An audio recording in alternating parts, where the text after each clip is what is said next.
تبارك الذي نزل الفرقان على عبده ليكون للعالمين نذيرا. الحمد لله الذي شرفنا بالإسلام وأنزل إلينا القرآن فيه آيات البرهان، والصلاة والسلام على سيد الأنبياء والمرسلين الذي بعث إلى كافة الإنس والجان. أعوذ بالله من الشيطان الرجيم. بسم الله الرحمن الرحيم. إن أول بيت وضع للناس للذي ببكة مباركا وهدى للعالمين فيه آيات بينات مقام إبراهيم ومن دخله كان آمنا ولله على الناس حج البيت من استطاع إليه سبيلا ومن كفر فإن الله غني عن العالمين.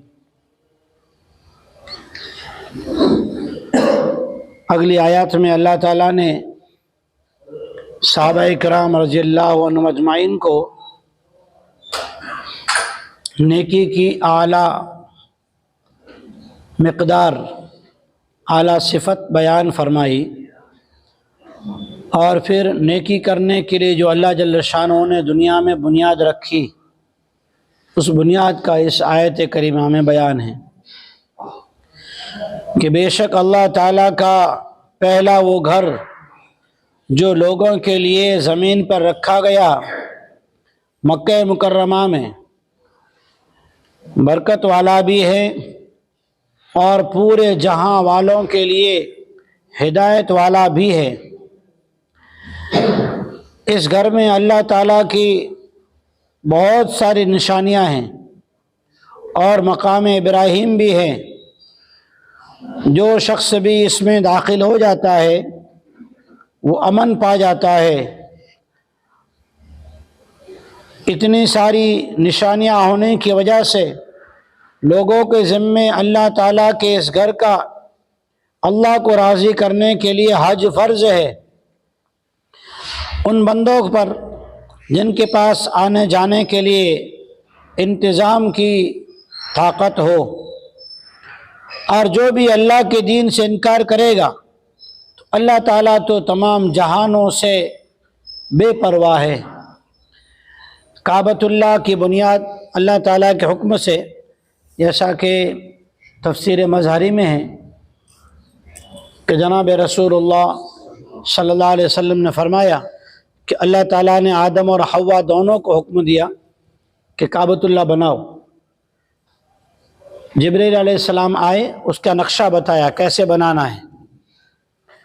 اس نقشے کے مطابق جبریل بتاتے تھے اور آدم علیہ السلام اور دادی حوا کام کرتے تھے تو بیت اللہ بنایا گیا۔ نوح علیہ السلام کے زمانے تک وہی باقی رہا جو آدم علیہ السلام نے اور دادی حوا نے بنایا تھا، لیکن نوح علیہ السلام کے زمانے میں جو طوفان آیا اور ساری دنیا ختم ہو گئی، صرف وہی بچے جو کشتی نوح میں تھے، چاہے وہ جانور تھے، پرندے تھے یا انسان تھے، جو بھی تھے وہ کشتی نوح میں تھے، وہی بچے، اس کے علاوہ کوئی نہیں بچا۔ تو اس وقت یہ بیت اللہ منہدم ہو گیا تھا۔ پھر حضرت ابراہیم علیہ السلام نے اس کو پھر سے نئے سرے سے بلند کیا، بنایا نہیں، بتایا گیا تھا۔ 2 ریت کے ٹیلے ابراہیم علیہ السلام کو بتائے گئے، تو وہاں پر یہ نشانیاں بتائی گئی خواب میں، اور پھر انہوں نے وہاں پر تعمیر کیا۔ اسی لیے ابراہیم علیہ السلام نے جو کعبۃ اللہ کی تعمیر کی، اس کو قرآن نے کیا کہا؟ وَإِذْ يَرْفَعُ إِبْرَاهِيمُ الْقَوَاعِدَ مِنَ الْبَيْتِ، جبکہ ابراہیم علیہ السلام نے بیت اللہ کی بنیادوں کو بلند کیا، بنایا نہیں۔ بنایا کس نے؟ آدم علیہ السلام نے۔ اور پھر ابراہیم علیہ السلام کے زمانے کے بعد پھر بھی بیت اللہ جو ہے 2-3 مرتبہ منہدم ہوا۔ کبھی قوم عمالقہ نے، کبھی قوم جرہم نے اسے بنایا، لیکن اللہ جل شانہ فرماتے ہیں، حضرت ابو ذر رضی اللہ تعالیٰ عنہ کی روایت ہے کہ انہوں نے اللہ کے نبی جناب رسول اللہ صلی اللہ علیہ وسلم سے پوچھا کہ بیت المقدس اور بیت اللہ دونوں کے بننے میں کتنا فاصلہ ہے؟ تو جناب رسول اللہ صلی اللہ علیہ وسلم نے فرمایا کہ اس کی تعمیر میں جو ہے 40 سال کا فاصلہ ہے۔ 40 سال مطلب کہ یہ جو بیت اللہ جو مکہ میں ہے، یہ جو عمارت ابراہیم علیہ السلام نے تعمیر کی، اس سے 40 سال پہلے ابراہیم علیہ السلام سے اللہ تعالیٰ نے بیت المقدس کی بھی تعمیر کروائی تھی۔ تو دونوں تعمیر میں حصہ جو ہے ابراہیم علیہ السلام کا حصہ ہے۔ جناب رسول اللہ صلی اللہ علیہ وسلم کے زمانے میں جب بارشوں میں بیت اللہ کی تعمیر پھر منہدم ہوئی تو ابھی نبوت کا اعلان نہیں ہوا تھا، نبوت نہیں ملی تھی نہیں کہنا ہے، نبوت کا اعلان نہیں ہوا تھا، تو قریش مکہ جمع ہوئے اور بیت اللہ کی تعمیر شروع کی۔ ابراہیم علیہ السلام نے جو بیت اللہ بنایا تھا اس میں 2 دروازے تھے، ایک آنے کا ایک جانے کا، اور دونوں دروازے نیچے تھے، آدمی آسانی سے داخل بھی ہو سکے نکل بھی سکے۔ لیکن قریش چونکہ ذرا تکبرانہ صفات رکھتے تھے، اس لیے انہوں نے کیا کیا، ایک دروازہ بند کر دیا کہ یہ تو ہماری جاگیردار ہے، ہم جس کو چاہے اندر جانے کی اجازت دیں، اس کے لیے کیا کرو، دروازہ اوپر کر دو۔ دروازہ اوپر کر دیا، اور ان کے پاس حلال کمائی پاک کمائی کے پیسے کم تھے، اس لیے ایک دروازہ رکھا، وہ بھی اوپر رکھا، اور جو حصہ ان سے نہیں ہو سکا اسے چھوڑ دیا، جسے حتیم کہتے ہیں، یہ کعبۃ اللہ کا حصہ ہے۔ ابراہیم علیہ السلام کے زمانے میں کعبہ مکمل تھا۔ پھر امی عائشہ رضی اللہ تعالیٰ عنہ کی روایت ہے کہ ایک مرتبہ اللہ کے نبی جناب رسول اللہ صلی اللہ علیہ وسلم نے یوں کہا، عائشہ میرا جی تو چاہتا ہے کہ میرے دادا ابراہیم نے جیسا کعبہ بنایا تھا ویسا ہی میں بنا دوں، لیکن تیری قوم یوں کہے گی کہ مسلمانوں کے ہاتھ میں حکومت آئی نہیں کہ ہماری ساری نشانیوں کو مٹا رہے ہیں، ہماری ساری نشانیوں کو مٹا رہے ہیں۔ حضور نے چھوڑ دیا۔ عبداللہ بن زبیر رضی اللہ تعالیٰ عنہ جو امی عائشہ رضی اللہ تعالیٰ عنہ کے بھانجے ہیں، انہوں نے چند روز جو ہے خلافت کی مکہ المکرمہ پر، تو انہوں نے یہ تعمیر جو ہے ویسی ہی کروا دی جیسی ابراہیم علیہ السلام نے کی تھی۔ لیکن حجاج جیسی کرسی پر بیٹھا، اس نے فوراً جو ہے چڑھائی کی بیت اللہ پر یعنی مکہ مکرمہ پر، اور ظلماً حضرت عبداللہ بن زبیر رضی اللہ تعالیٰ عنہ کو شہید کر دیا، اور پھر بیت اللہ کی تعمیر یہ پہلے عام کروایا۔ دیکھو یہ ایک سیرت میں یہ بات ملتی ہے کہ غلط چال چلنے والے کیا کرتے ہیں۔ حجاج بن یوسف نے لوگوں میں ایک گودی میڈیا والوں میں ایک میسج چلایا۔ کیا میسج چلایا؟ دیکھو عبداللہ بن زبیر نے جو ہے وہ تعمیر بدل دی جس کو محمد رسول اللہ صلی اللہ علیہ وسلم نے باقی رکھا تھا۔ ایک دوسرا یہ کہ دیکھو نا، جو قریش کے سرداروں نے محمد صلی اللہ علیہ وسلم کے ساتھ مل کر تعمیر کی تھی اس کو عبداللہ بن زبیر نے بدل دیا۔ ایسی باتیں چلا کر لوگوں کے اندر ذہن بنایا۔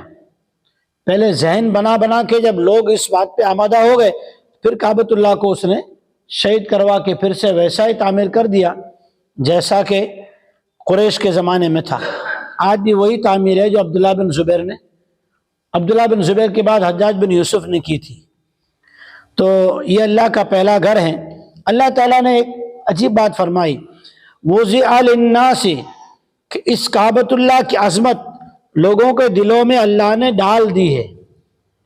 یہ جو ایمان والوں کو نہیں، ہر ایک کے دل میں، یہاں تک ہے کہ زمانہ جاہلیت میں اگر کوئی باپ کے قاتل کو بھی حرم میں دیکھتا تھا تو اسے قتل نہیں کرتا تھا، کچھ کہتا نہیں تھا، نیچے سر جھکا کے پاس سے گزر جاتا، راستہ بدل لیتا، لیکن حرم میں کبھی کسی نے کسی کو ستایا نہیں، کبھی کسی نے کسی کو پریشان نہیں کیا۔ اس لیے وہاں کے جانور بھی پرندے بھی ہر ایک اپنے آپ کو مامون اور امن والا محسوس کرتے ہیں اور اس کو جانتے ہیں۔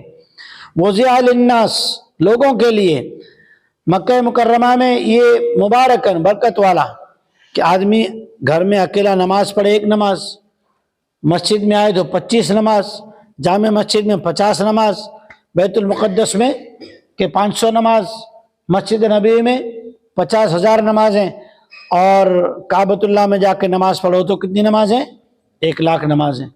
اب یہ 1,00,000 نمازیں صرف کعبۃ اللہ کے سامنے کھڑے ہو کے پڑھو تو نہیں ہے، مکہ مکرمہ پورا حرم ہے، اس حرم میں کہیں بھی آپ نماز پڑھو 1,00,000 نماز کا ثواب ملے گا۔ اور ہمیں نماز میں بھی حکم کیا ہے؟ فَوَلِّ وَجْهَكَ شَطْرَ الْمَسْجِدِ الْحَرَامِ، ہم جو کہتے ہیں کعبے کی طرف رخ، کعبے کی طرف نہیں، حرم کی طرف ہمارا رخ، یہ بھی نہیں کہ حرم کی طرف میرا چہرہ، یہ بھی نہیں، میرا رخ۔ فَوَلِّ وَجْهَكَ شَطْرَ الْمَسْجِدِ الْحَرَامِ، مسجد حرام کی جانب اپنا رخ کر لیجئے، وہاں 1,00,000 نمازوں کا ثواب ہے۔ اور پھر اللہ تعالیٰ نے اس میں برکتیں رکھی ہیں۔ برکتیں کیسی ہیں؟ اللہ تعالیٰ نے حج کے ارکان حرم میں رکھے، اور حج کے ارکان حرم میں ہیں۔ حرم جو ہے وہ بالکل کیسی جگہ ہے؟ سوکھی جگہ، پتھروں والی جگہ، پہاڑی کا علاقہ، لیکن وہاں ہر موسم میں دنیا کے ہر کونے کا پھل، ہر دنیا کے حصے میں پیدا ہونے والے فروٹ چیزیں وہاں مل جاتی ہیں، چاہے وہ زمین کی پیداوار ہو یا دنیا کی فیکٹریوں میں بننے والی ہوں۔ مکہ مکرمہ میں ساری چیزیں ملتی، مبارکن، برکت کہ تھوڑی چیز میں زیادہ فائدہ ہو، پیسہ تھوڑا ہو، وقت تھوڑا ہو، نفع زیادہ ہو جائے۔ روحانی بھی، ایک نماز پڑھ رہے 1,00,000 نمازوں کا ثواب مل رہا ہے، جو دعا مانگ رہے قبول ہو رہی، جو ذکر کر رہے اس کا ثواب بڑھ رہا ہے۔ یہ روحانی فائدہ۔ ظاہری فائدہ کہ دنیا کی ہر چیز وہاں پر آدمی کیا کرتا ہے؟ وہاں کے پرندوں کو کھلانا ثواب سمجھتا ہے، اس پہ پیسہ خرچ کر رہا ہے۔ وہاں کے مہمانوں کو کھلانا ثواب سمجھتا ہے، خرچ کر رہا ہے۔ وہاں جو چیز آدمی لگائے گا، عمدہ سے عمدہ چیز لگائے گا، ظاہری بھی برکت ہے، باطنی بھی برکت ہے۔ پھر کیا ہے؟ وَهُدًى لِّلْعَالَمِينَ، تمام جہان، عالم، یہ دنیا ہے نا، ایک عالم ہے، عالمین، 40,000 سے بھی زیادہ عالم اللہ نے بنائے۔ یہ دنیا تو ایک چھوٹا سا عالم ہے جس میں ہم رہ کر پتہ نہیں کیا کیا سمجھتے ہیں اپنے آپ کو۔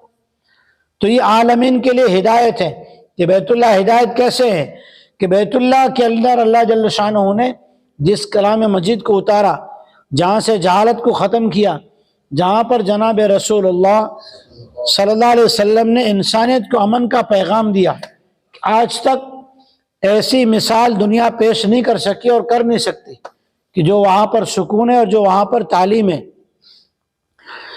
وَمَن دَخَلَهُ كَانَ آمِنًا، جو حرم میں داخل ہو گیا، دیکھو وہاں کی پولیس کو اگر پتہ بھی ہو، انہیں پکی انفارمیشن ہو کہ یہ فلاں آدمی غلط ہے، کچھ نہیں بولتے، ہو سیدھا ہاتھ پکڑیں گے، السلام علیکم، گاڑی میں بٹھا کے لے جائیں گے۔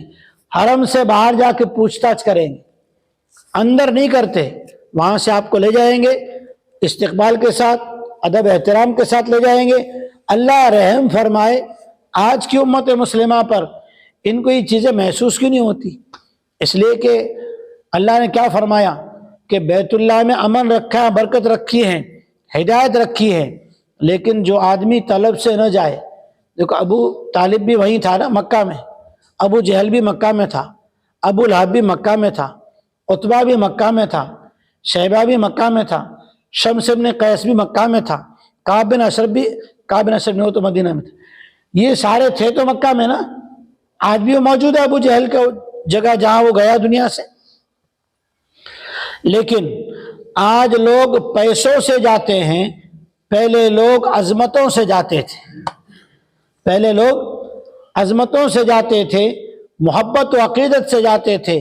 آج لوگ پیسوں سے جاتے ہیں تو وہ روحانیت نصیب نہیں ہوتی، اس کی علامت آنے کے بعد اس کی زندگی میں نہیں دکھتی۔ تو اللہ نے اس میں ہدایت رکھی ہے، ہدایت ایک روشنی ہے۔ فی آیات بینات مقام ابراہیم، اللہ تعالیٰ نے اس کعبۃ اللہ میں بہت ساری نشانیاں رکھی ہے۔ ابراہیم علیہ السلام کا وہ مقام یعنی وہ پیر کے نشان وہ بھی رکھے ہیں کہ جو اس میں داخل ہوتا ہے امن پا جاتا ہے۔ اور لوگوں پر حج فرض ہے، من استطاع الیہ سبیلا، ایک آدمی کے پاس ضروریات زندگی متوسط درجے کی، خواہشات نہیں، ضروریات زندگی کے پیسے ہیں، گھر کا گزران چل سکتا ہے، حج کر کے واپس آئے تب تک کا جو گھر میں موجود ہیں، جن کا نان نفقہ خرچہ اس کے ذمے ہیں، اتنا پیسہ ہے اس پر حج فرض ہو گیا. حج نہیں کرے گا تو بھائی فضیلت کیا ہے حج کی؟ جیسے ہی دیکھو اللہ نے فضیلت کیسے رکھی. 60 لاکھ 50 لاکھ آدمی وہاں کنکر مارتے ہیں، لیکن صبح میں چند کنکریاں نظر آتی ہیں، چند کنکریاں نظر آتی ہیں، اس کے علاوہ کچھ نہیں ہوتا. علامہ سیوطی رحمۃ اللہ علیہ فرماتے ہیں اللہ تعالیٰ نے وہاں برکت رکھی ہے. اللہ فرشتوں کو بھیجتا ہے، جن کے حج قبول ہو گئے ان کی کنکریاں فرشتے اٹھا کے چلے جاتے ہیں. اچھا عرفات کے بارے میں دیکھو حج کیسا ہے برکتوں والا. حضور جناب رسول اللہ صلی اللہ علیہ وسلم نے 1.25 لاکھ صحابہ کو جمع کیا. عرفات کا میدان بھرا ہوا تھا، عرفات کا میدان بھر گیا تھا. آج 50 لاکھ بھی اسی میدان میں جمع ہو جاتے ہیں، 60 لاکھ بھی اسی میدان میں جمع ہو جاتے ہیں. ایک حدیث پاک میں ہے اللہ کے نبی جناب رسول اللہ صلی اللہ علیہ وسلم نے فرمایا عرفات کو اللہ نے بڑا پیٹ دیا ہے برکت والا، کہ اس میں سارے سمو جاتے ہیں، کسی کو کبھی دقت نہیں ہوگی. یہ عرفات میں ایک معجزہ ہے جو اللہ جل شانہ نے عطا فرمایا ہے. تو یہ حج کی برکتیں ہیں کہ حج کرے گا تو کیا ملے گا کہ اللہ تعالیٰ اس کو حج کی مقبولیت کے صدقے میں 2 چیزیں عطا کریں گے، ایک باطنی ایک ظاہری. باطنی چیز جو اللہ عطا کریں گے وہ یہ ہے اللہ تعالیٰ اس کے تمام گناہوں کو معاف فرما دیں گے. ظاہری عطا یہ کریں گے کہ حج قبول ہو گیا، اب یہ آدمی کبھی فقیر اور محتاج نہیں ہوگا. یہ 2 چیزیں اللہ عطا فرماتے ہیں. وَمَنْ كَفَرَ فَإِنَّ اللَّهَ غَنِيٌّ عَنِ الْعَالَمِينَ. جو بھی اللہ کے نعمتوں کا، اللہ کے گھر کا، ہدایت کا انکار کرے گا تو اللہ تعالیٰ تو تمام جہاں والوں سے کیا ہیں؟ بے نیاز ہیں. اس کے بعد شمس ابن قیس نے 2 قبیلوں کو، اوس اور خزرج کو آپس میں لڑانے کے لیے جاہلیت کے زمانے کے کچھ اشعار پڑھوائے تھے. اس کا واقعہ انشاءاللہ آئندہ سبق میں. سبحان اللہ و بحمدہ، سبحان اللہ. دین کی بات پھیلانا صدقہ جاریہ ہے. ثواب کی نیت سے ویڈیو کو شیئر ضرور کیجیے. جزاک اللہ.